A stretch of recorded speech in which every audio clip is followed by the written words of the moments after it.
Hey, good evening, everybody. It is 6 p.m. Pacific time, and that means it's time for the call. It's the 15th of the month, and we've been doing this every month for what did you We're say? in our 15th year as of November. 15th Yeah, year. starting, before there were podcasts, So, before there was social media live on most social media platforms, nothing we knew about. In fact, nobody knew how to even start a podcast 15 years yeah, ago. exactly. Yeah, and I was asking a lot of young people, and so we're early adopters. What can I say? We might be older on the older end, but We're old early adopters. exactly. So, welcome everybody. We're so excited because we don't, we used to have a guest every single month, and because of our travel schedule, it's really hard. So typically, Robert and I just get into some deep discussions, and you turn that off. We get into some deep discussions about topics that are near and dear to our heart, things that have to do with freedom and God and health, all kinds of health, body, soul, spirit health. But tonight we have an incredible guest. You can say it like Charlie Kirk said it: faith, family, and freedom. Yeah, that's good. Well, we don't want to plagiarize, but yeah, he said it very well. Well, I don't think it's plagiarizing. I think that is something that everyone says, but I just wanted to get. I hope so. Well, yes, it's been around for a long time. Yeah, faith, family, that's true.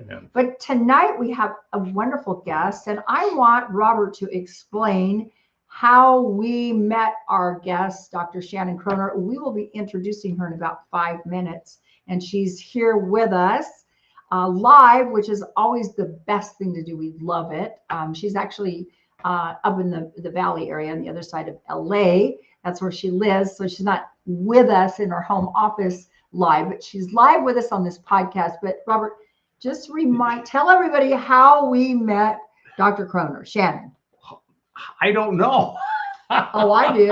I don't remember. Okay. Well, how we first spent time with her at the National Prayer Breakfast. We took her to the National Prayer Breakfast. Why did we go to Washington, So D.C.? we went to Washington, D.C. for the National Prayer Breakfast in February of 2020.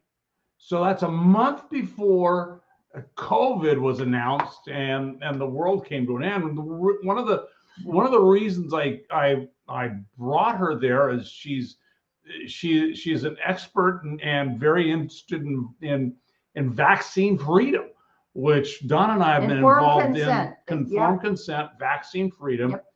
And in the state of California, we don't have any vaccine freedom at all. And back then, a lot of other people did.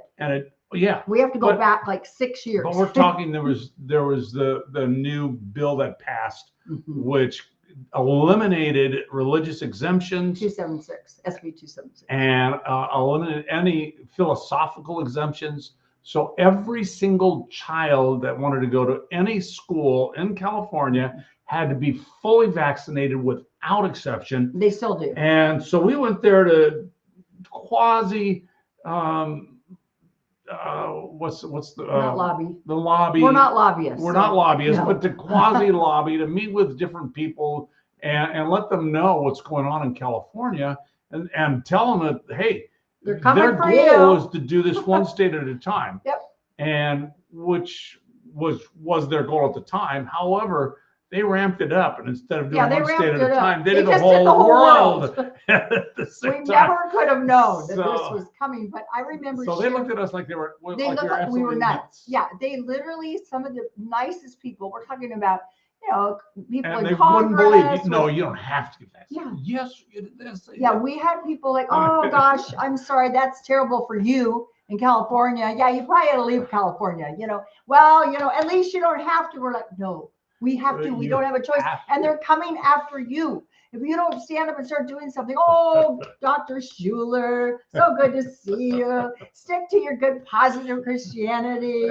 Really, how's your dad? Oh, your dad. So I took Shannon. I took another gal who's a couple others, with us. And so three women actually, all in this whole vaccine freedom movement. With the idea of letting people know that this is happening. You're losing your freedom, people. You better open your eyes. And it's like, No, we're good. We're good. Everything's good. And then a month later, Oh, the nation gosh. shut The world. down. The world. They tried to The shut world us shut down. down. Not everybody. Right.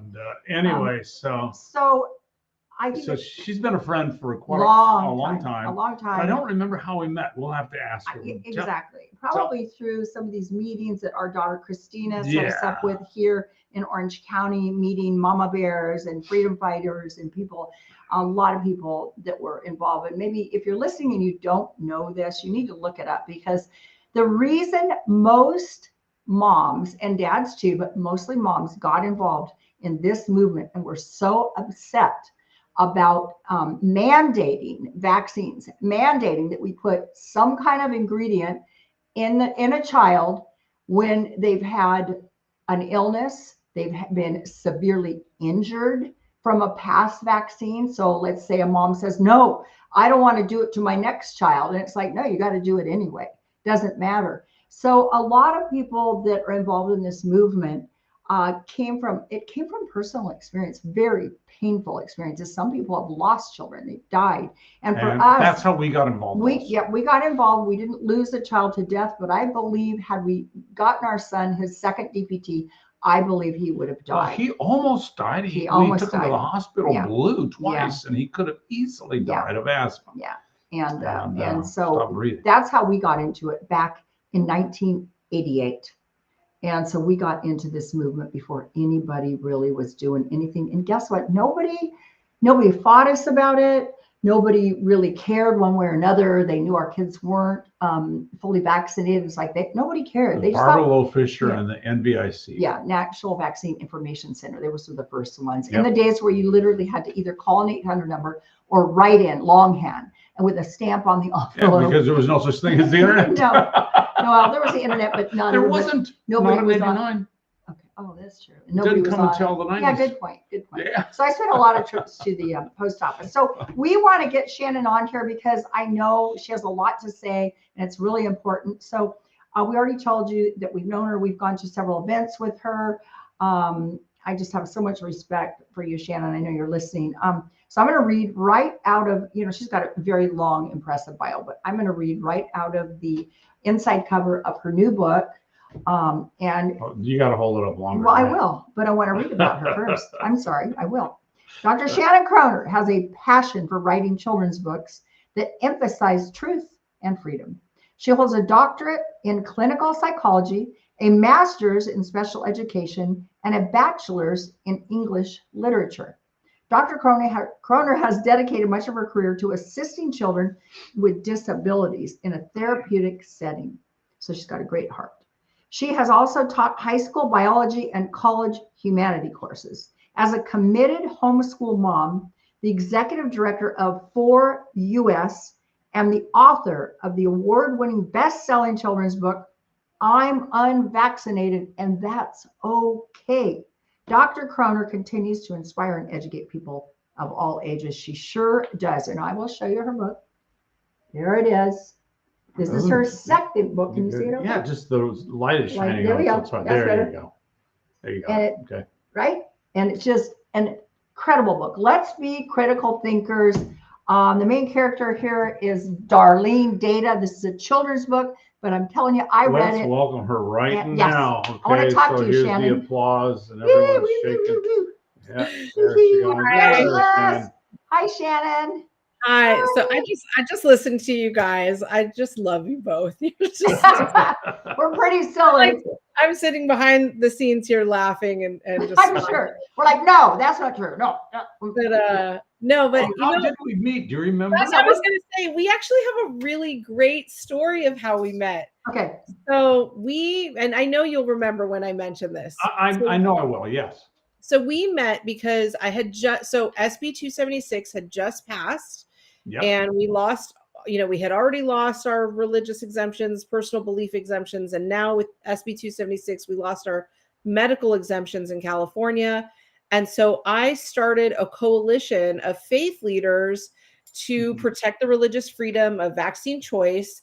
And you were one of the first pastors, first faith leaders that I was introduced to start this coalition. And so I drove down to Orange County to meet you, and we met at like a coffee shop or something. Coffee. We met at a coffee shop, and then I said, we should make a video of just me introducing you or whatever. And we went and found a chair, and there was kind of like this little alleyway sort of thing, and we were trying to figure out like where we should sit for this. And then I looked down, and there's this beautifully painted rock on the ground among all the other rocks, and the rock said, I think it said like Jesus loves you or God loves you or something like that. Or something. Wow. Like, it was really neat. Like, for me, that was a huge sign. I was like, wow, I'm like right in the right place at the right time. I'm meant to be there and doing this. And that's how we met. To be connected with. Yes. And so that's our how we met story. I vividly remember. That's true. So yeah. I don't think I was there. I wasn't there. No, you weren't there. I didn't meet you until, I want to say, probably when we went to the faith breakfast in D.C. is when I met you. The National Prayer Breakfast, which was a couple of months later, probably a few months. Yes. And so that's how we met, fighting for freedom in California. And I don't know if you've heard the news, but this just came out yesterday. But Senator Pan is now back. Yes. I know. He's running for Congress. I saw your post. I was like, no. Yeah. He's back. It was nice. We had a nice break from him these last couple of years. And now he is running for Congress and trying to unseat Kevin Kiley, who we really need in Congress. Kevin Kiley is so wonderful, and he's really aligned with President Trump, and he fights for our freedom, and he's completely against vaccine mandates. And so, of course, with Proposition 50 and all that Newsom is doing to really kind of bend the rules and change the districts, now, Richard Pan has kind of popped up again and is trying to go after Kevin Kiley's seat. And I am very concerned because I really thought we were done with him and moving forward, hoping that we would have a totally different, governor next year, and kind of getting away from all this stuff. But in my book, God Always Wins, I talk about how we have these pantheon of gods, which we create when we no longer look at Yahweh, the creator of heavens and earth. And one of the pantheistic gods in Greek and Roman mythology is the god Pan. And the god Pan, you'll recognize it. He's half goat, half man.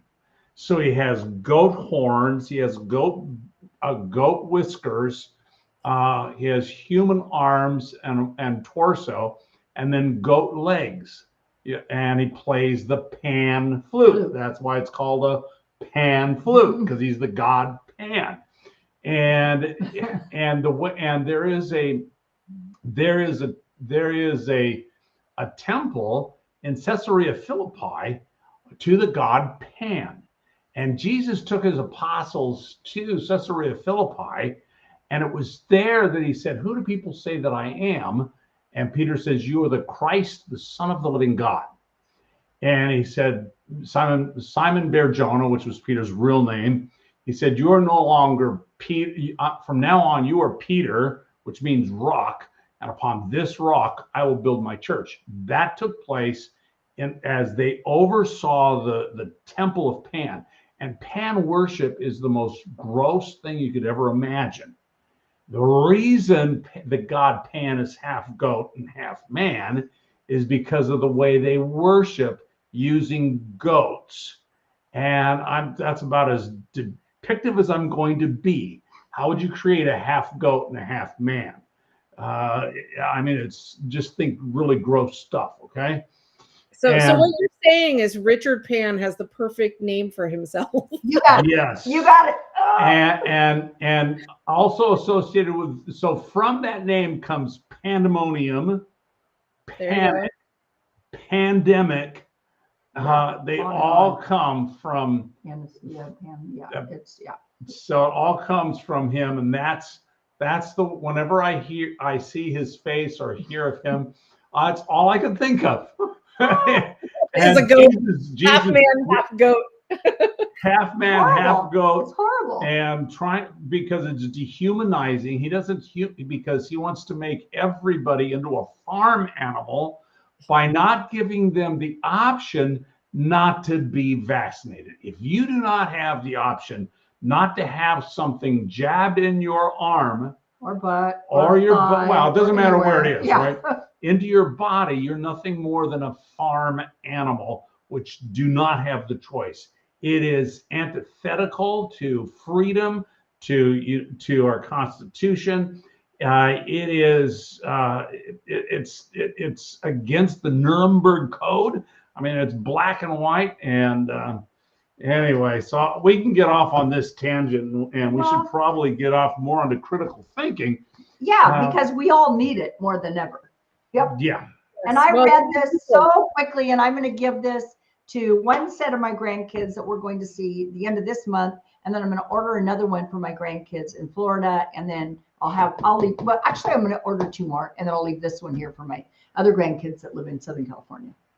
Well, we definitely need more people to be critically thinking, especially when it comes to, the whole redistricting of California, and when it comes to if anybody goes out to the polls to vote for Pan, they need to really kind of critically think about what it is that they're doing, because they do. Scary. He's a scary man, and I really thought we were done with him, and he rears his evil head.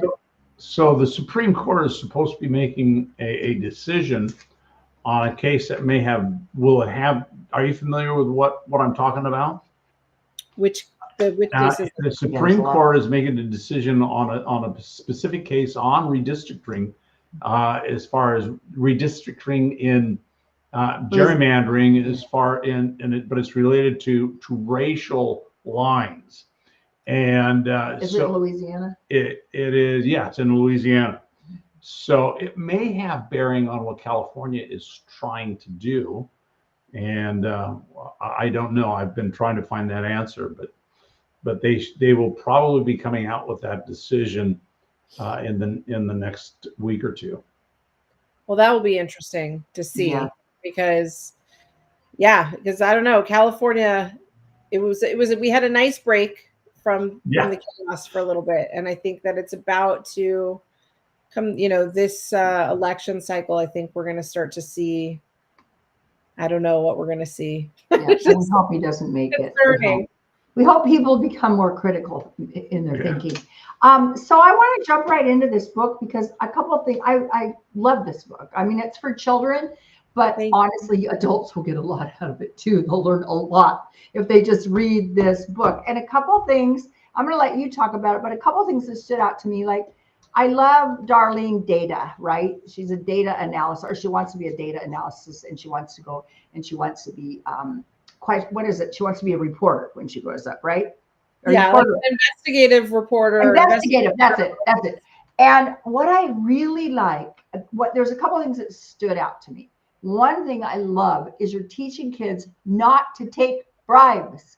Do not take bribes, because of all the bribery going on during we'll give COVID. you a hamburger or a donut if you'll get vaccinated. Yeah, so I think it's really good, unbelievable, because you're at the core of who a human being is. They need to be able to stand up for themselves and realize, this is okay and this isn't. And taking bribes definitely is not okay. So by teaching, and this is all in your book, all in her book, asking the right question, keep asking questions. I think so many times, depending on how we've been brought up, we're afraid of asking questions because we're afraid of adults, and especially like teachers that are maybe disseminating false information.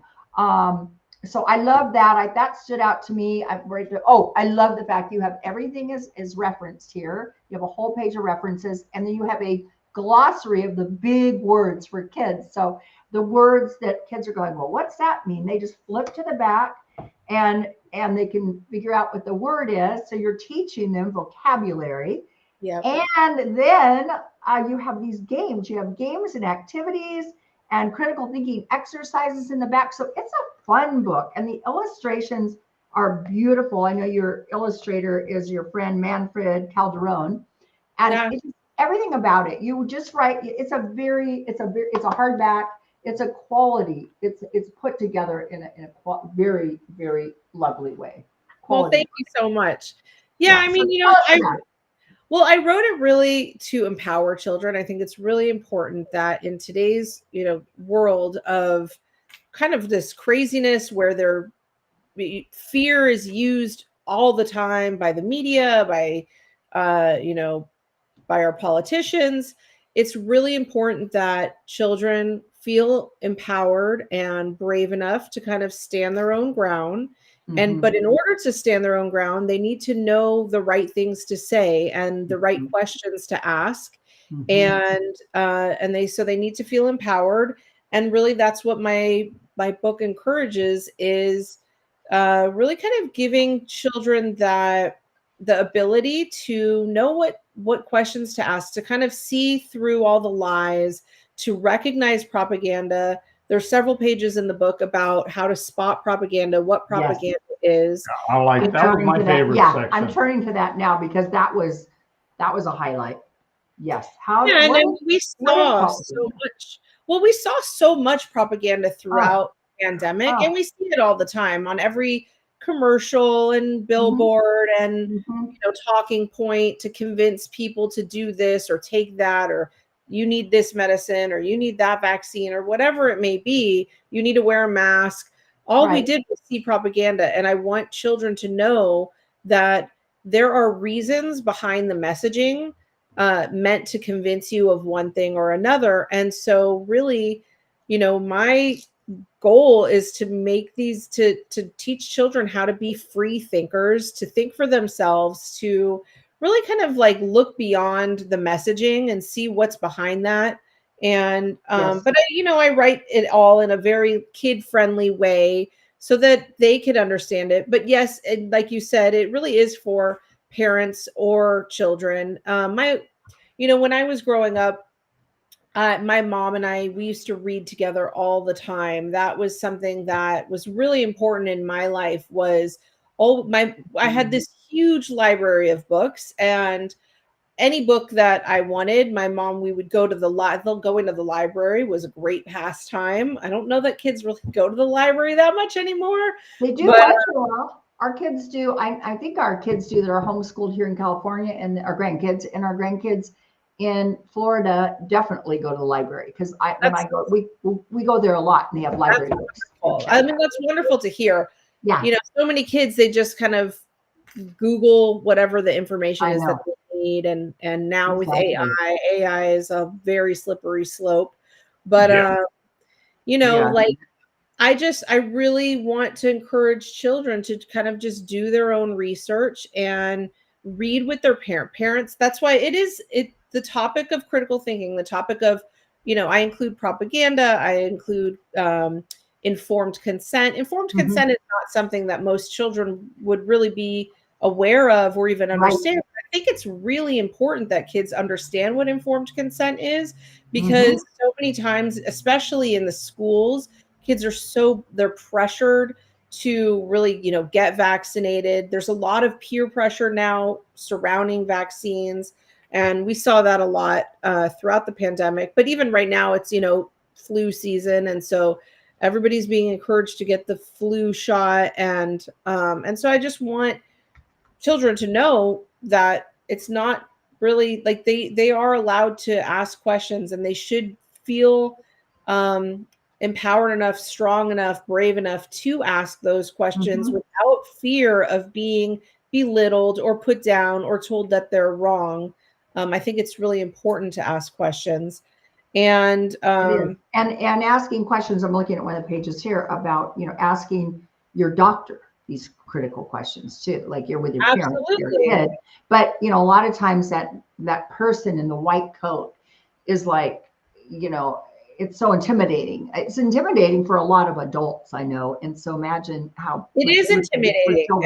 Right? It's very intimidating, but that's one of the reasons why I created this little girl interviewing. She interviews a lot of different people. So she interviews, scientists, doctors, a psychologist. She interviews her friends and to get their opinions. And so, and for anybody who's, familiar with the medical freedom world, there are some very familiar faces that people may recognize in the book. Yep. So she Very interviews Dr. Joe Ladapo, who is the Surgeon General of Florida. He's one of our heroes.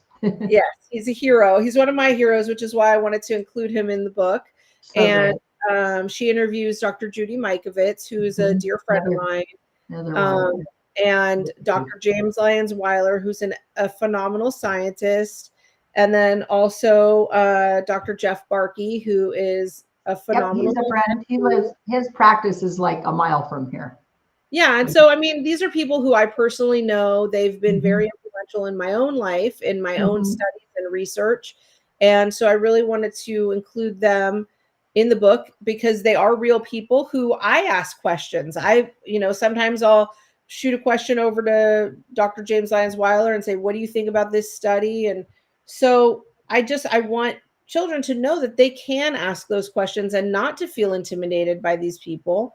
And so I think that's really important. And then, I used all these policies that we all went throughout the pandemic. So the lockdowns, the social distancing, mandated vaccines, and the masks, and kind of use that as a way for her to really kind of do her investigative research. And what's really interesting is the feedback that I'm getting from the book. It's like night and day from children and adults. From children, they look at the book and they think it's fun and they're learning and they're interested in it. They like all the pictures and they like the characters. But from adults, when they read it, they look at it almost as if it's like a history book because it's a great snapshot. It is. It is.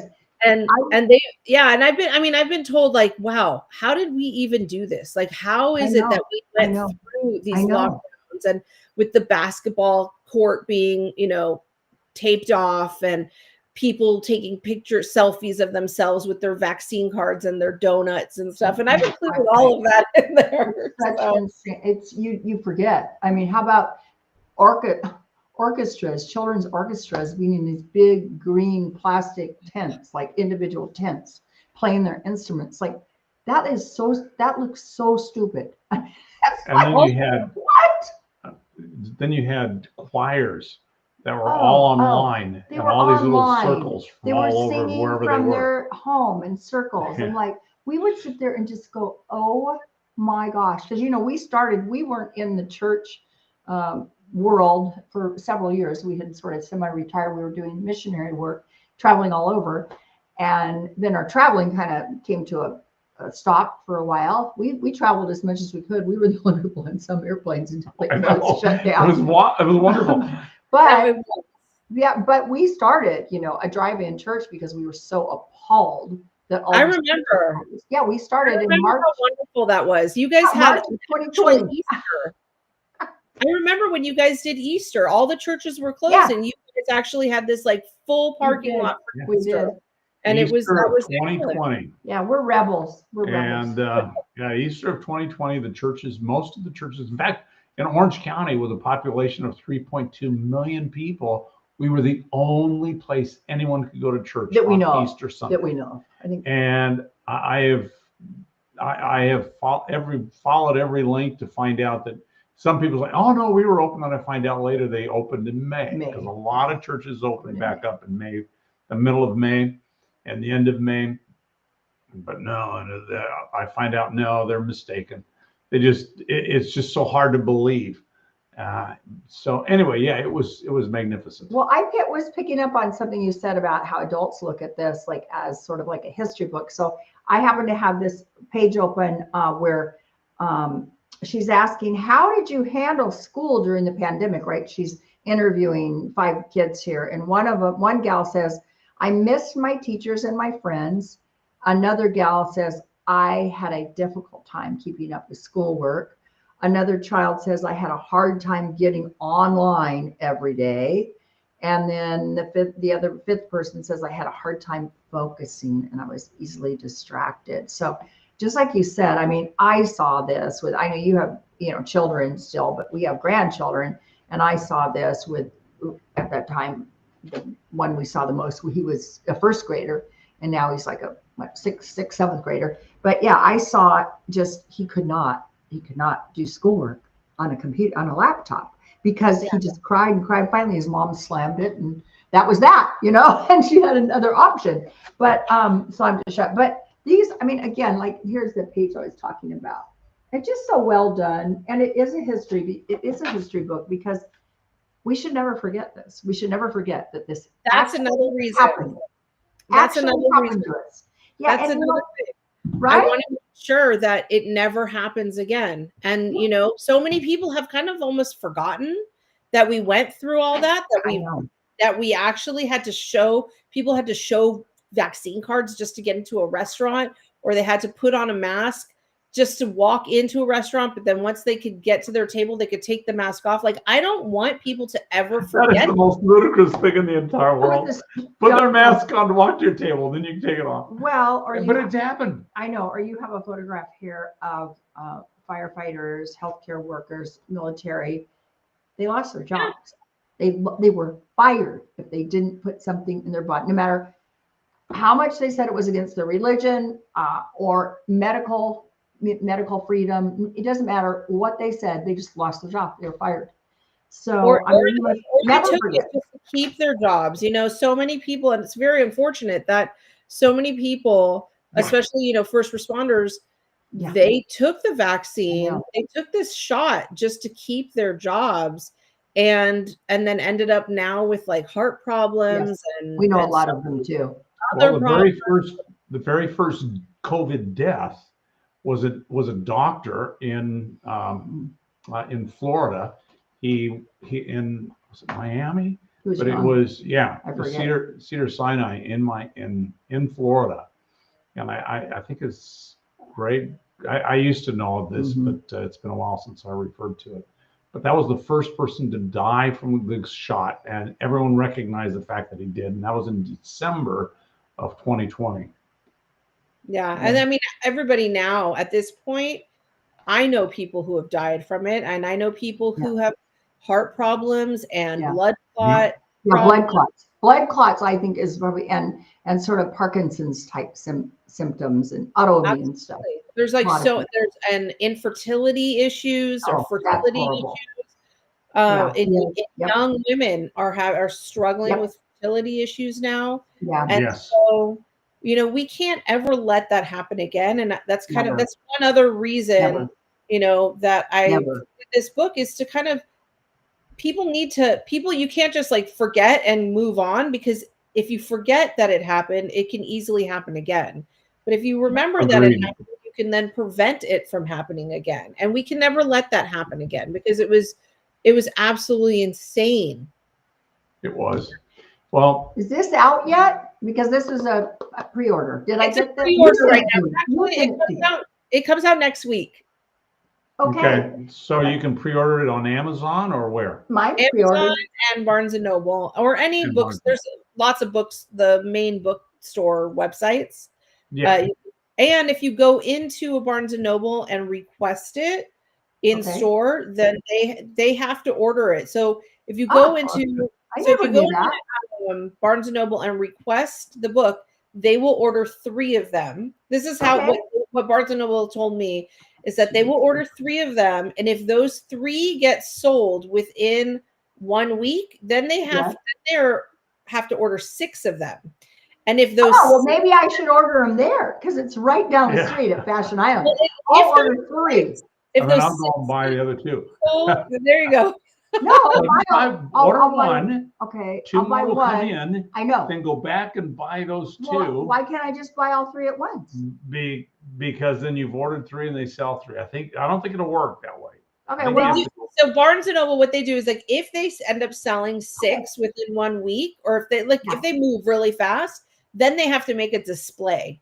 So I to go in and order it in person. Well, I happen to have a pretty big ladies group. We're meeting October 4th is our next meeting. I may just tell them to go down there.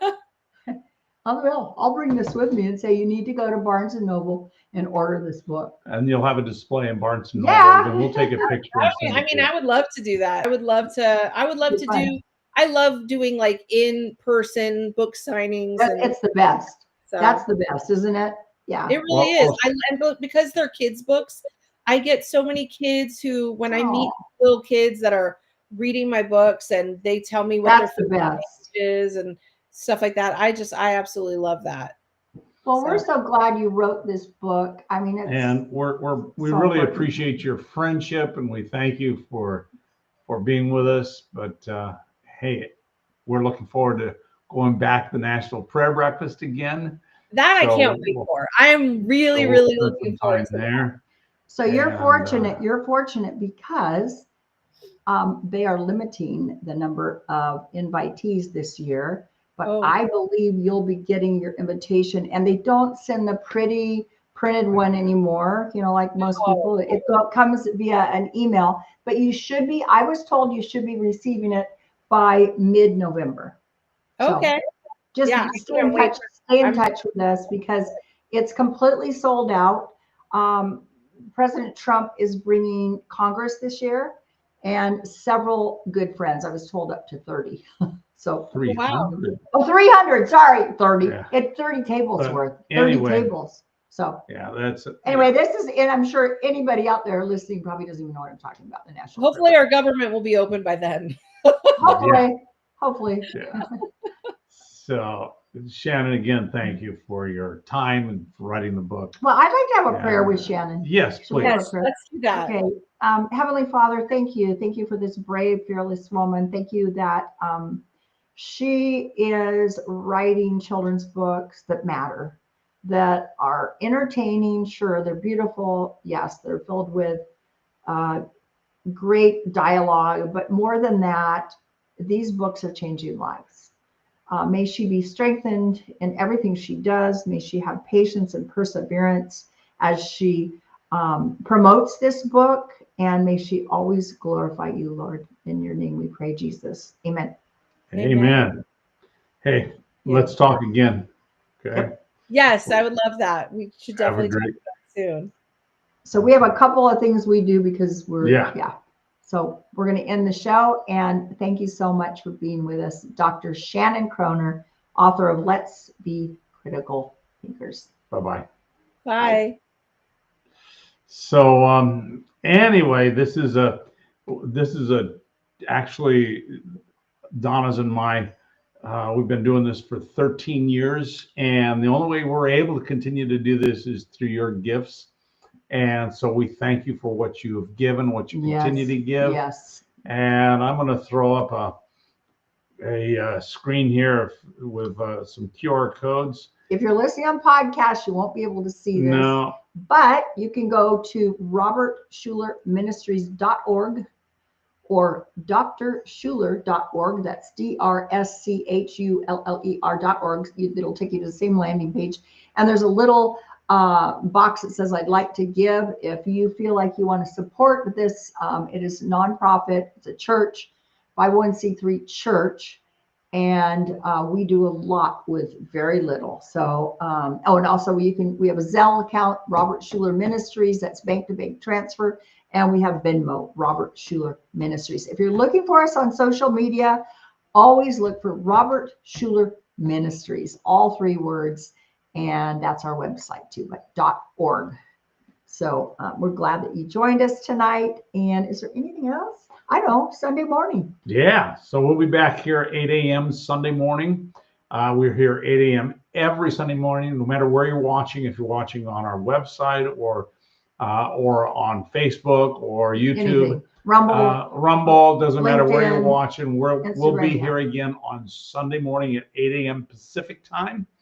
And we're there every Sunday. And then, of course, we do our call, which we've been doing for a long time. Only on the 15th of every month. And then we post this to our podcast. And our podcast is, guess what? Robert Schuller Ministries podcast. And it's also called Vital Living. So because you get information that's vital to healthy living. So thank you for joining us. You have a great night, a great week. Good night. we'll see us on Sunday morning, 8 a.m. Pacific time. Have a Okay. good one. Bye-bye. Bye-bye.